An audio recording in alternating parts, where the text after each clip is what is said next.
ana sakawa a saman dantsen hannun mace saboda ba da tazaran haihuwa. Ana yin haka ne da mace tana so ta huta, ko kuma tana makaranta, ko kuma tana so ta dan ba da tazara dai tsakanin yaranta, kuma ba za ta iya zuwa tana yin wani abu wanda kamar sha rana kullum ba, ko kuma zuwa asibiti bayan watanni dan yin allura da sauransu. Ko kuma idan ita mai mantuwa ne za ta yi implant. Implant ɗin ko kala biyu ne, akwai implanon akwai kuma jadal. Jadal ana saka shi yayi har shekara 5 a cikin mace kafin ta canja ta saka wani in tana ta ci gaba.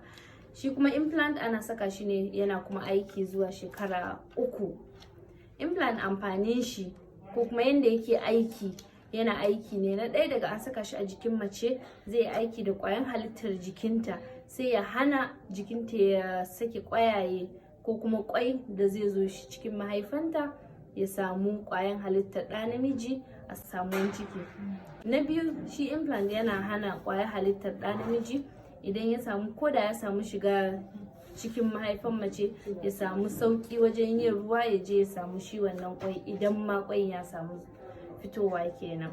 Yana da kyau implant in za a saka shi kamar a kwana farko na 5 a wannan cycle ɗinta na wannan wata da ya zo, shine zai tabbatar mata da kariya na kowannen wata na farko. Na gode.